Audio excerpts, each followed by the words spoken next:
Well, what do you know? What does it take to get canceled on the CW?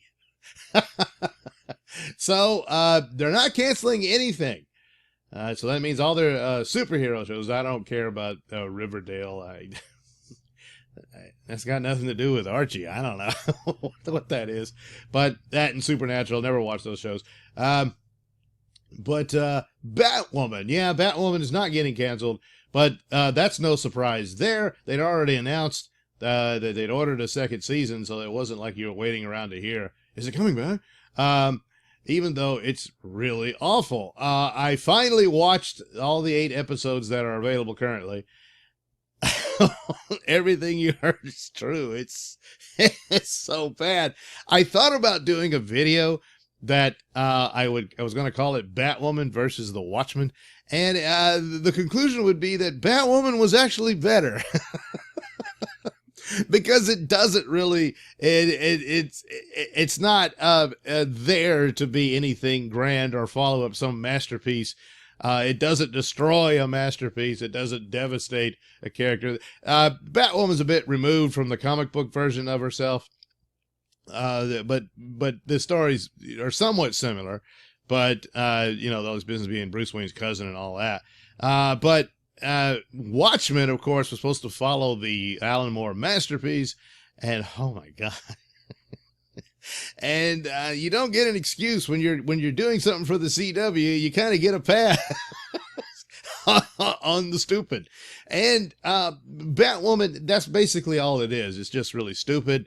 I know there was all this virtue signaling in its promos and whatnot, and there's some scenes here and there preaching about lesbians and whatnot.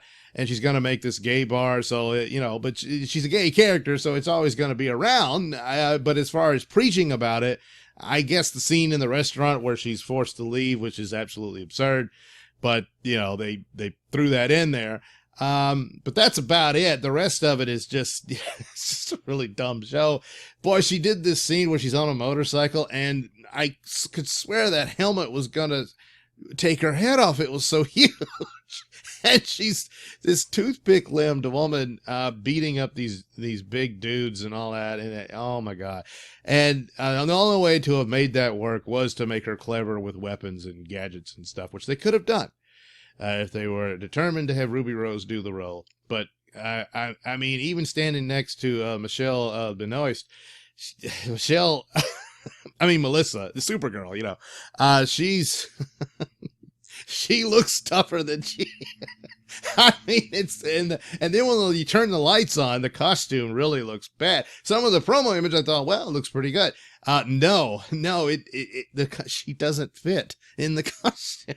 So, jeez. And then the whole thing where she's strangely obsessed with Bruce Wayne, which is bizarre. So my only fear about that is that at some point they'll cast a Bruce Wayne and he'll be like Luke Skywalker, a bitter and cowardly, defeated, broken man. And then God, I look to you, and now I know I can only look to myself. And there you go, something stupid like that. Hopefully they just won't. But the problem, as the show is, it's completely dependent on Batman. And so it's just it's a Batman show without Batman, but there's been quite a few of those. So same thing with Superman, but you're getting a Superman show, Superman and Lois. I don't know. Well, yeah, the hope isn't. There's not much room for hope on that, is there? No, there is. But anyway, Nancy Drew is coming. Yeah, nothing got canceled except, of course, Arrow, but Arrow was coming to an end. And Stephen Amell, probably the only way to end these shows is when the star says he's had enough and he's not signing another contract. So he's going to take the leap out there and hope that he can move on to something else. Because, the danger of just walking away from this is, well, you're leaving a steady job. So this might be the end of it. You might be typecast and you can't find other series or films or what have you. So, could happen. And that might be why other people stay on these shows. So now the longest running one will be The Flash, which remains the best of the bunch. It's got its stupid moments, but compared to the others, it's good Lord, it's a masterpiece compared to those. I mean, so, I'm not sure how that happens. It's all the same production company but whatever crew they got working on that show, they're a bit better than the rest. But surprisingly, I could have sworn I heard Legends of Tomorrow was canceled, but it's not. They're just giving Brandon Routh the boot, but boy, that's probably a mistake. But he couldn't save that show. It was just, it had its moments, and some episodes I thought it was always stupid and goofy, but sometimes the cast kind of worked, but it's not enough. It's not the Flash. With the Flash, that cast can carry that show, even through their crappy filler episodes, which just like all filler episodes are crappy.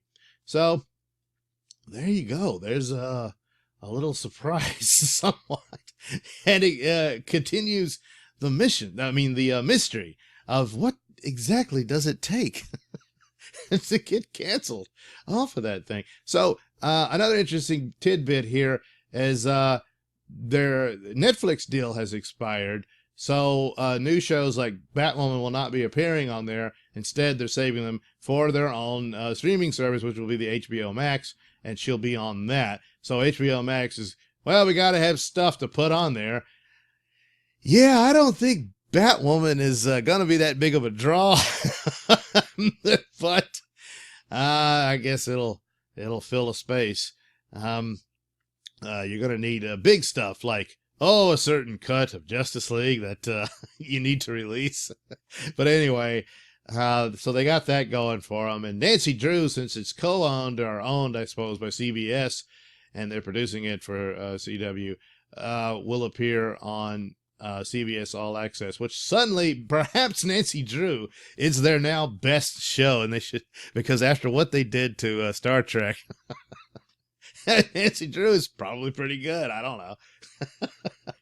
So, this is strange, because and Berlanti, he produces all these shows, and they handed him a bunch of cash to do the Green Lantern series, which will be on HBO Max.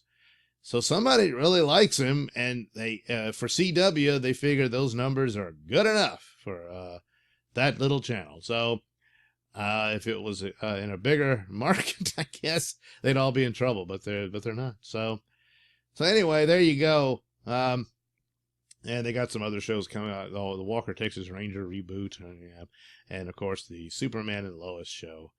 And they're gonna do another Dark Shadows. This will be like what? The third or fourth reboot of that, or apparently it's going to be a sequel to the original one from the 60s. So there you go, which actually probably would work for CW. They, kind of fits their style and whatnot. So anyway, they're all coming back. So spoiler, the Flash and Supergirl will not be dying in the Crisis story that will be concluding next week. So there you go. More, CW superheroes coming your way. Thank you for watching and listening. Say, why not like and subscribe, and check out that link description below. That'll take you to my mini stores that have plenty of goodies for you. Yes, you can buy t-shirts, hats, mugs, stickers, all that stuff at all those stores. And you can head over to my Poor Man Mystery Science Theater treatment of old public domain movies over at sellfy.com/Nailsin. And, well, hey, you could also head over to indieplanet.com and pick up a copy of my comic book. Yes, Night Night.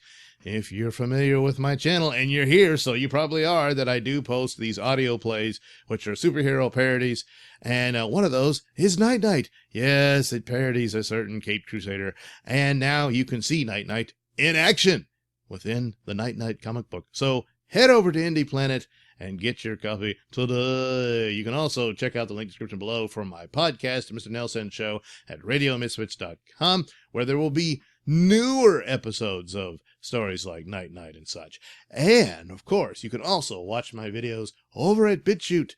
Yes, that's the Mr Nailsin channel. Almost forgot it. Over at BitChute. That's bitchute.com.